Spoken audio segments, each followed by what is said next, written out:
Les anges sont des créatures de Dieu que Dieu a créées pour la disposition de ses arcanes. Ils sont les serviteurs de Dieu.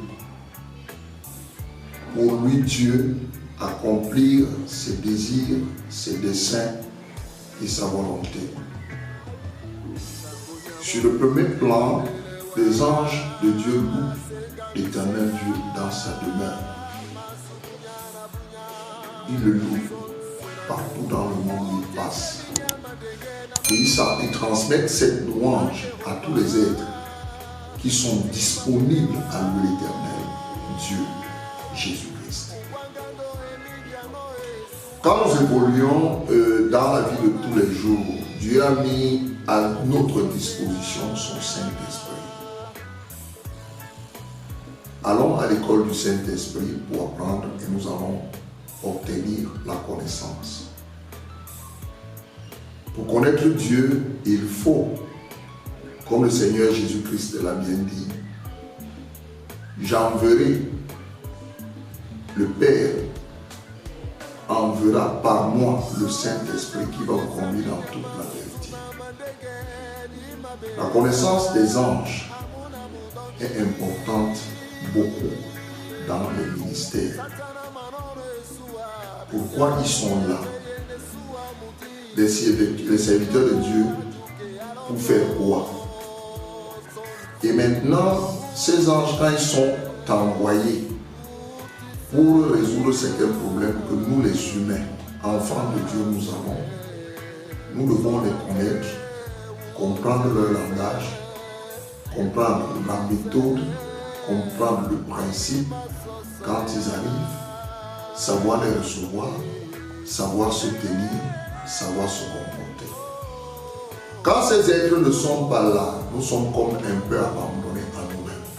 Parce que ce que nous oublions, les anges par exemple, les 7 anges qui sont devant le trône de Dieu, ce n'est pas des momies, c'est des êtres qui vivent. L'ange Gabriel par exemple, il est le messager, il est le commissionnaire de Dieu. Raphaël est celui par qui Dieu va vous apporter la guérison. C'est Dieu qui guérit, mais à travers Raphaël. Chaque ange a un rôle bien précis. Chaque ange, malgré le pouvoir que Dieu leur a donné, il a une spécificité bien précise. Mais faisons attention, pourquoi? Parce que notre comportement en face des anges peut attirer leur colère. C'est les serviteurs de Dieu pour notre bien-être, mais qui parfois dans leur colère peuvent nous frapper de ce qui n'est pas bien. Dans quelle maison nous vivons? Comment est-ce que nous nous comportons pour que ces envoyés célestes de Dieu ne restent pas dehors et entrent dans la maison, entrent dans nos chambres, entrent dans notre vie pour pouvoir opérer pour notre bien-être? Sachons nous tenir parce que c'est important de savoir comment est-ce qu'on gère notre maison pour attirer la bienséance céleste pour nous, pour notre épouse, pour notre époux, pour nos enfants, pour nos frères, pour tous ceux qui vivent dans notre toit. Sachons nous tenir. Car ces êtres, aujourd'hui, on n'en parle pas tellement. Les gens n'ont pas égard. Mais quand nous allons invoquer Jésus-Christ, il y a des êtres qui sont ses serviteurs. Et quand ces serviteurs arrivent, ils sont parfois durs. Pourquoi? Parce qu'eux, ils sont des serviteurs, nous sommes les enfants.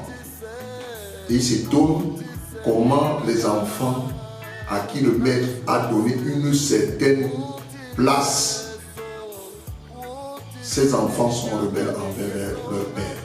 Des serviteurs deviennent des êtres sans pitié. Sachons nous tenir et bien nous tenir pour nous attirer des faveurs des cieux entièrement. Nous avons les anges, il y a les 4 présidents, il y a les 24 vieillards ou les 24 anciens, comme on les appelle. Il y a l'agneau aux 7 cornes, aux 7 yeux. Sachons nous tenir pour nous attirer les faveurs de tout le conseil céleste de manière à bien vivre sur cette terre des humains. nous n'allons pas leur apporter de l'huile. Ils ont l'huile. Mais comportons-nous bien envers notre prochain. Ayons un langage décent qui va faire en sorte que ces êtres nous apportent les faveurs du trône de notre Père. Que l'Éternel Dieu nous donne la sagesse et l'intelligence de savoir nous comporter pour bénéficier des largeurs et des largesses célestes. Que le Seigneur Jésus-Christ nous bénisse. Amen.